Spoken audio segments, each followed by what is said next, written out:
अगर खवातीन को इस तरीके से हरास किया जाता है। तैयबा राजा और सनम जावेद 24 घंटे एसी के अंदर रहने वाली खातून, और पब्लिक को जो है वो इनकी चंद वीडियोस देखने को मिलती है। सवाल ये है कि फैमिली के बगैर ईद गुजार दी, खवातीन के पास से डंडा बरामद हुआ है, ऑपोजिट पॉइंट्स नजर आ रहे हैं। आखिर वो किस कदर तकलीफ में होंगी। जज साहब फौतगी पर गए हैं, 52 से 53 दिन हो गए हैं। वो खातून जिसको माइग्रेन है, खवातीन पर जो है वो खासा तशद्दुद किया गया। अस्सलाम वालेकुम नाज़रीन, मैं हूं आपके मेज़बान काबिल अमानत और आप देख रहे हैं खलीज डिजिटल। नाज़रीन, अगर बात की जाए 9 मई के सानहे की, उसके बाद हालात व वाक़यात कुछ इस तरह से हमें देखने को मिले जो कि तारीख में बहुत कम देखने को मिले हैं। ख़वातीन पर जो है वो खासा तशद्दुद किया गया। अगर बात की जाए 10 मई को, तो 10 मई को 2 ऐसी ख़वातीन जो हमें सोशल मीडिया पर PTI की तरफ से काफ़ी एक्टिव नज़र आती थी और स्टिल अभी तक उनकी एक हाइप क्रिएट जो है वो हमें क्रिएट होती हुई नज़र आ रही है। 10 मई को लिबर्टी लाहौर से तैयबा राजा और सनम जावेद नामी दोनों PTI की जो है वो सपोर्टर्स को गिरफ्तार किया गया। आज तकरीबन 52 से 53 दिन हो गए हैं, लेकिन उनको रिहाई नहीं मिली। वो सलाखों के पीछे हैं, सख्त गर्मी है। ईद के रोज़ भी जो है वो अपने ख़ानदान वालों से मिल ना पाई, अपने बच्चों के बगैर उन्होंने जो है वो सनम जावेद ने ईद गुजारी। आखिर वो किस कदर तकलीफ़ में होंगी कि अभी तक उन्हें जो है वो रिहाई नहीं मिल पाई। उन पे इल्ज़ाम ये था कि जी उन्होंने 9 मई में जो है वो जो जलाओ गिराव किया क्या वो उसमें मुलव्विस थी और इसलिए उन्हें जो है वो गिरफ्तार किया गया। दोनों खवातीन को लाहौर की तोड़ फोड़ की वजह से जो है वो गिरफ्तार किया गया। इस ज़्यादा दहशत गर्दी अदालत में जो है वो उन्हें 5 दिन का जो है वो जिस्मानी रिमांड दिया गया। 5 दिन के जिस्मानी रिमांड के बाद जब उन्हें जज साहब के पास पेश किया गया तो सरकारी वकील ने कहा कि जी उस रिमांड के दौरान हमें जो है वो इनसे एक डंडा जो है वो मिला है। तो जज साहब ने जब ये देखा कि जी खवातीन के पास से डंडा बरामद हुआ है तो वो भी मुस्कुरा पड़े।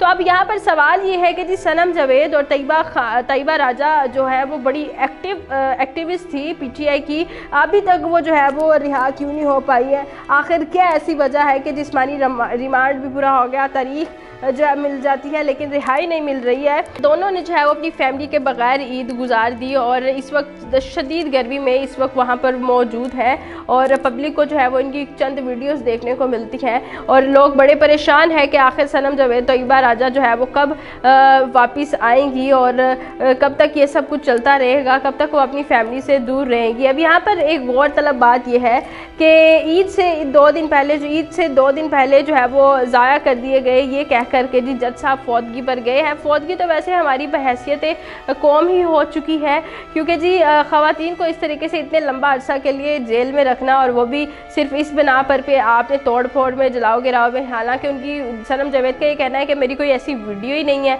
मुझे दिखा दें जहाँ पर मैंने जलाओ गिराव किया है। तो यहाँ पर जो है वो बड़े ऑपोजिट पॉइंट्स नज़र आ रहे हैं, ऑपोजिट टॉक्स नज़र आ रही हैं, तो क्यों हमें जो है वो रखा गया है।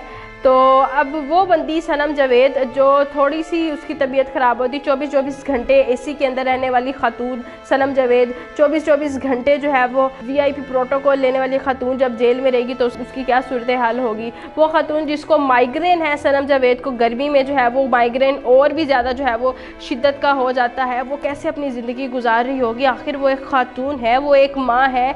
जब उसकी कुछ फ़ोटोज़ हमें उसकी बेटी के साथ नज़र आई कि किस तरीके से उसकी बेटी लिपट कर उससे जो है वो मिल रही थी, तो आंखों में आंसू तो जारी हो ही जाते हैं कि आखिर फ़ैसला क्यों नहीं हो रहा। तारीख मिल जाती है, फ़ैसला नहीं मिलता है। तो ये जज साहब फौतगी पे चले गए लेकिन उसको रिहाई का कोई कोई चांस नहीं बन पाया। अच्छा, बच्चों से जुदाई भी है उनकी और इसी के साथ साथ जो है वो पाकिस्तान का मुस्तकबिल अगर हम लोग देखें तो अगर ख़वातीन को इस तरीके से हरास किया जाता है, ख़वातीन को इस तरीके से रखा जाता है, that is a bad thing. तो बहुत सारे लोगों का ये पूछना था कि जी कब उन्हें रिहाई मिलेगी। अब तो ये कहते हुए भी शर्म आती है, शर्म महसूस आती है और हंसी भी आती है कि आप लोगों को क्या कहें कि जी कब उनकी रिहाई होगी। आखिर कौन सी अगली तारीख है, कभी 5, कभी 4, कभी 6, कभी 8, न जाने कब उनकी रिहाई होगी। आप बताइएगा कि एक्चुअल में तैयबा राम, मैं किसी पार्टी को डिफेंड नहीं कर रही, मैं किसी के साथ बारे में हक में नहीं बोल रही, किसी मुखालफत में नहीं बोल रही। आज मैंने अगर आवाज़ उठाई है इस चैनल के थ्रू तो बात सिर्फ इतनी है कि जी वो एक खातून है, उसके फ़ैसले को जल्द से जल्द सुना जाए, उसके सारे मुकदमात को सामने रखा जाए और उसके सारे मुकदमात को रखा जाए, जल्द अज जल्द एक मुनसिफ फैसला सुनाया जाए ताकि वो अपनी बच्चों से मज़ीद दूर ना रहे और अपने बच्चों के साथ, अपनी फैमिली के साथ एक अच्छी ज़िंदगी गुजारे। और उनको जो है वो जितनी उनकी लिमिट सज़ा बनती है, हम ये डिक्लाइन नहीं करते, ये हम ये नहीं कहते कि आप उन्हें सज़ा ना दें। देखिए, आप मुनसिफाना तरीके से जो है वो इंसाफ करें और उनको जो है वो एक रिहाई के उस दर्जे तक तो पहुँचाएँ ना कि पाकिस्तान में जितने लोग हैं जो PTI के एक्टिविस्ट हैं वो तो आग बगूला है ही कि ख़वातीन को इस तरीके से जेल में क्यों बंद किया गया है। इसके बारे में आपकी क्या राय है कमेंट सेक्शन में ज़रूर बताइएगा। मज़ीद अपडेट्स आपके साथ शेयर करते रहेंगे, चूँकि उनके वालिदैन भी बड़े परेशान हैं, उन्हें इंटरव्यूज़ वगैरह में देखते हैं। तो इसके बारे में आपकी क्या राय कमेंट सेक्शन में ज़रूर बताइएगा। इसी के साथ अपनी मेज़बान को दीजिए इजाज़त। अल्लाह निगहबान।